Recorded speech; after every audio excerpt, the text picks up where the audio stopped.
ሚያዝያ 9 ቀን 2018 ዓ.ም በአክሱም ከተማ የብዙዎችን ትኩረት የሳበ አንድ ስብሰባ ተካሂዶ ነበር።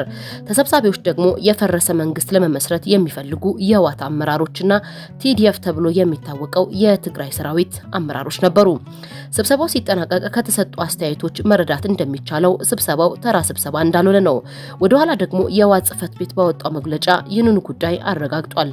ከመቀሌ አክሱምን ለምን መረጡ እያለ ሰው ሲነጋገርበት በነበረው በዚህ ስብሰባ አንዳንዶች ለስብሰባው አክሱም የተመረጠበትን ምክንያት ወደ ሻዕቢያ ጠጋ ብሎ ክለላ ለማግኘት ነው ወይ ደግሞ መቀሌ ላይ ስጋት ስላለባቸው የሚሉ ሐሳብ ሰጪዎች ነበሩ።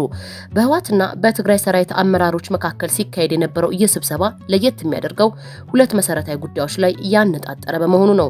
እነዚህ ጉዳዮች የታዘበ ሰው እውነትም ከመቀሌ ራቅ ቢሉ አይፈረድባቸውም ብሎ ሊወስድ ይችላል። አንድ በኩል የፕሪቶሪያውን ስምምነት የማፍረስ ዓላማ ነው የተባለለት ሲሆን ይህን ተከትሎ ጊዜያዊ አስተዳደርን በማፍረስ ከጦርነቱ በፊት የነበረውን አስተዳደር ይመስላል የተባለለትን እርምጃ ይወስዳል ተብሎ ይጠበቃል።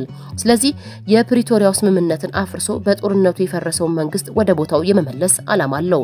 በዚህም ጀነራል ታደሰ ወረደ በቀላሉ ይወርዳሉ ወይ የሚለው ጥያቄ እንደተጠበቀ ሆኖ ዓላማው ግን የቀድሞ ፕሬዝዳንት የነበሩትና የህወሓቱን ሊቀመንበር ዶክተር ደብረጽዮን የሚመሩት ሌላ መንግስት ይመሰረታል ወይም አሮጌው ታድሶ ይቀጥላል እየተባለ ነው።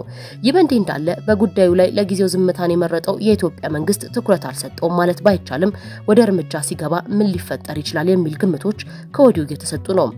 ፌዴራል መንግስት የሚወስደው እርምጃ ማባበል ሊሆን እንደማይችል ከወዲሁ የተነበዩ ሰዎች ፌዴራል መንግስት ወደ ህግ ማስከበር እርምጃ እገባለሁ ካለ የህወሓት ድርጊት ወደ ክልሉ አደጋ ከመሳብ ውጪ የሚያመጣው ለውጥ የለም ይላሉ።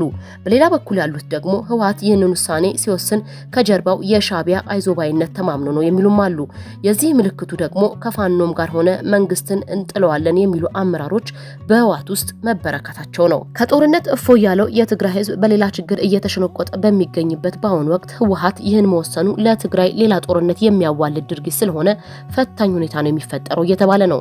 ይህንን ፈታኝ ሁኔታ መነሻው ከትግራይ አሰላለፍ አጣብቂኝ ጋር የሚያገናኙ ሰዎች እንደሚሉት የትግራይ ዕጣ ፋንታ ወይ ከኢትዮጵያ ጋር መቀጠል ወይ ከኤርትራ ጋር መጣመር ድረስ የሚደርስ ምስቅልቅልን ይዞ እንደሚመጣ የሚናገሩም አሉ። ሰላም ጤና ይስጥልን የተከበራችሁ አድማጭ ተከታታዮቻችን፣ በዛሬ ፕሮግራማችን እንደ አዲስ እያገረሸ ስላለው የትግራይ ፖለቲካ ውጥረት የምንላችሁ ይኖረናል። በትዕግስት እንድትከታተሉን በአክብሮት እንጋብዛለን። ሚዲያችንንና ፕሮግራሞቻችንን ሰብስክራይብ፣ ላይክ እና ሼር በማድረግ እንድትከታተሉንና እንድታደምጡን በአክብሮት እንጋብዛለን። የአክሱሙ ስብሰባ ውጥረት የታዘቡ ሰዎች እንደሚሉት ሰዎቹ ያሰቡት የፕሪቶሪያው ስምምነትን አደጋ ላይ የሚጥል ብቻ ሳይሆን ሆን ብለው ያፈርሱታል የሚል ግምት ያላቸው ሰዎች ብዙዎች ናቸው። በዚህም የግጭት መንስኤ የሚሆነው ይህ ነው። ይህ ግን አዲስ ነገር አይደለም። ከዚህ በፊት በተደጋጋሚ የፕሪቶሪያው ስምምነት እየተጣሰ እንደሆነ የሚናገረው ህወሓት ጣሹን ግን የኢትዮጵያ መንግስት አድርጎ ሲያሳብብ ነበር የቆየው። ይህን ያስታወሱ ሐሳብ ሰጪዎች እንደሚሉት እስከዛሬ ሲያሳብብ የነበረው ራሱ ሊጥሰው ነው ወይ ብለው ይጠይቃሉ። ያም ሆነ ግን የትግራይ ግዛት ጥያቄ አለመመለሱ፣ የፓርቲውም ህጋዊ ፍቃድ አለመታደሱ ከሌሎች ጉዳዮች ጋር አገናኝተው ህወሓት እንዲህ ቢያደርግ አይፈረድበትም የሚሉ አሉ። ህወሓት ፈራ ተባ ያለ አቋሙን ያሳወቀ ሲሆን መግለጫውን የታዘቡ ሰዎች እንደሚሉት የፈረሰውን መንግስት የሚመልሰው የፕሪቶሪያው ስምምነት በማፍረስ መሆኑ ዋና ዓላማው መንግስት መመለስ ቢሆንም ብዙ ሰውን እያስጨነቀ ያለው ጦርነት ነው። በዚህም የህወሓት ዓላማ መንግስትን መመለስ ሳይሆን መበጥበጥ ነው እንጂ ሌላ ትርጉም የለውም። ይህ ደግሞ ሰላምን እየደገፈ ላለው የትግራይ ህዝብ ተቀባይነት አይኖረውም። በእርግጥ አሁን በትግራይ ህዝብ ዘንድ እየተወሰደ ያለው የበፊቱ መንግስትን መመለስ ፋይዳ እንደሌለው ብቻ ሳይሆን ችግር የፈጠረ መንግስትን መልሶ ወደ ስልጣን መመለስ ሌላ ምዕራፍ ችግር መመኘት ነው። አብዛኛው ትግራዊ ከፕሪቶሪያው በፊት ያለው መንግስትም ሆነ አሁን ላይ ሲታሰብ ችግር ከመሳብ ውጪ ፋይዳ የለውም። ካለውም የደብረጽዮን መልሶ መሾም ነው። ስለዚህ ያን ያህል የሚደገፍ አይሆንም። ለየት ያለ ሐሳብ ያላቸው ወገኖች እንደሚሉት የፕሪቶሪያው ስምምነት መጣሱ የማይጠቅመው ለትግራይ ህዝብ ብቻ ሳይሆን ለህወሓት ለራሱም ጭምር ነው ይላሉ። ምክንያቱም አሁን ያለው በህግም በፖለቲካም የተዳከመው ህወሓት በኢኮኖሚ ቢሆን ከአርሶ አደር በሚለምነው ቂጣና ጥራጥሬ ውጪ ያን ያህል የሎጂስቲክ አቅም የለውም። ካለውም ትንሽ ከውጪ በሚገኝ ድጋፍ ነው ያለው። እሱም አስተማማኝ አይደለም። ስለዚህ በብዙ ነገር የተዳከመው ህወሓት እነዚህ ተዳክሞ የፕሪቶሪያውን ስምምነት ቢጥስ ለብልጽግና አጥፋኝ ብሎ ዱላ እንደማቀበል ነው የሚወሰደው። ስለዚህ ይላሉ ህወሓት የፕሪቶሪያውን ስምምነት በቀጥታ አይጥስም፣ ምክንያቱም ያን ያህል ሞኝ አይደለም የሚሉት አንድ ሐሳብ ሰጪ ስምምነቱን የሚጥሰው እንዲጣስ አድርጎ ነው በሚል ይከራከራሉ። በዚህ መሰረት በፌዴራል መንግስት እንደተጣሳ አድርጎ ግን ራሱ ይጥሰዋል በማለት ያክላሉ።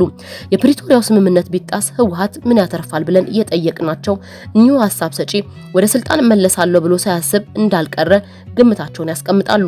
በእርግጥ እንዳሰበው ወደ ስልጣን ቢመጣ ተረጋግቶ ይገዛል፣ ያስተዳድራል የሚለው ጥያቄ አሁንም መልስ የለውም።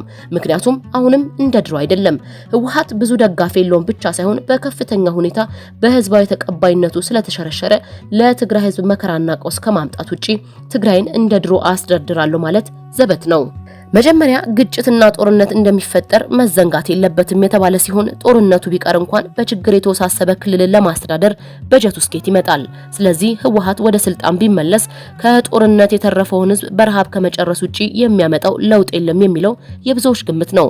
ስለዚህ የፕሪቶሪያው ስምምነት የፌዴራል መንግስትን ለመፈጸም ቁርጠኛ ባይሆንም በህወሓት መጣሱ ይባስ የትግራይን ህዝብ ችግርና ሰቆቃ በየዘርፉ ቢያባብሰው እንጂ አይፈታውም። በሌላ በኩል ደግሞ ህወሓቶቹ ጊዜያዊ አስተዳደሩ ማፍረስ ይፈልጋሉ እየተባለ ነው። እዚህ ላይ ምን አስተያየት አለዎት ብለን የጠየቅናቸው አንድ የትግራይ ተወላጅ ጥያቄያችንን በጥያቄ በመመለስ ይጀምራሉ። ከዚህ በፊት የነበረውና በአቶ ጌታቸው ረዳው የሚመራው ጊዜያዊ አስተዳደር ማፍረሳቸውን በማስታወስ አሁን ደግሞ ራሳቸው ጠቁመው ስልጣን ያሰጡትን ታደሰ ወረደንም ስልጣን ሊነጥቁት መሆኑ እነዚህ ሰዎች ማቢመጣ ነው በሰላም የሚያስተዳድሩት በሰላም የሚሰሩት ብለው ይጠይቃሉ። በትግራይ ስልጣን ላይ ራሳቸው ውጪ ማየት አይፈልጉም የሚባልላቸው ህወሓቶቹ ትግራይን እንደ ርስታቸው ጠቅልለው መውሰድ ነው የሚፈልጉት። የዚህ አደጋው ደግሞ ህወሓት ራሱ ወደ አንድ ቤተሰብ መጠቅለሉ ነው።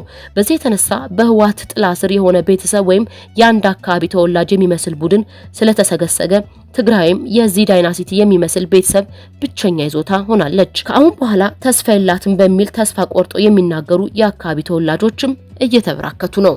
ፕሬዝዳንት ታደሰ ወረደ ስልጣናቸው በአንድ ዓመት ሲራዘምላቸው ከፌዴራል መንግስት የተቀበሉትን አዲስ አቅጣጫ ቢኖር ሁሉንም የፖለቲካ ኃይሎች የያዘ አካታች መንግስት እንዲመሰርቱ ነበረ። ይህን ተልዕኮ ይዘው ወደ መቀሌ ያዘገሙት ታደሰ ወረደ እዚያ ሲደርሱ ግን ህወሓቶች አይንህን ላፈር የባንዳ ተልዕኮ ይዘ መጣ በማለት ፊት ነሷቸው።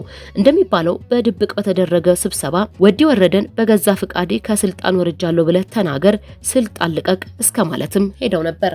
ይሁንና ብዙውን ነገር ሆዲፍጆ ብለው ዋናውን ተንኮል በልባቸው ያዙት ወዲ ወረደ የህወሓቶቹ ጫና በዝቶ ሊያወርዳቸው አክሱም ላይ ከመሰባሰባቸው ጥቂት ቀን ቀደም ብሎ ሚዲያ ላይ መጥተው ሁሉንም ነገር አፍረጠረጡት።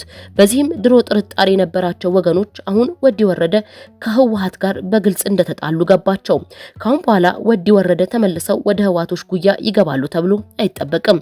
ከሚዲያ ውጪ ለቅርብ ወዳጆቻቸው ሰጡት በተባለው ሐሳብ ወዲ ወረደ እንዳሉት እኔ እንደ ጌታ ከስልጣን በቀላሉ አልነሳም፣ እታገላቸዋለሁ፣ እፋለማቸዋለሁ በማለት አይደለም ሌላ ችግር ሊፈጠር አዲስ አበባ የተሰደዱትን ተጋሩ ይመለሳሉ ብሎ ቃል የመግባት ያህል በራስ መተማመን ስሜት አላቸው ነው የሚባለው። በእርግጥ ይህ ለጉራ ይሁን ለፕሮፓጋንዳ እውነታው ባይታወቅም ወዲ ወረደ ስልጣናቸውን ለማስቀጠልም የጊዜያዊ አስተዳደሩ እንዳይፈርስ ሌት ተቀን ይሰራሉ ተብሎ ነው የሚጠበቀው። በዚህ መሃል ጉዳዩን በዝምታ አስመስሎ በትኩረት የሚከታተለው የፌዴራል መንግስቱ ሊወስዳቸው ስላሰባቸው እርምጃዎች ከወዲሁ ግምታቸውን የሚያስቀምጡ ሐሳብ ሰጪዎች እንደሚሉት ነገሩ ከከረረ የአክሱሙ ስብሰባ ወደ ተግባር ከተሸጋገረ ወደ ህግ ማስከበሩ መግባቱ አይቀርም። የመጀመሪያ እርምጃ የሚሆነው ተልእኮን ሰጥቶ ከአዲስ አበባ ወደ መቀሌ የላከው የታደሰ ወረደ አስተዳደር እንዲቀጥል ማድረግ ነው። ለዚህ ደግሞ አስተዳደሩ ራሱን መከላከል የሚችልበትን አቅም ማለትም የወታደራዊ አቅምን ጨምሮ መገንባት ነው የሚሉ ሐሳብ ሰጪዎች ቶሎ ብሎ ወደ እርምጃ ሊገባ እንደማይችል ያስረዳሉ።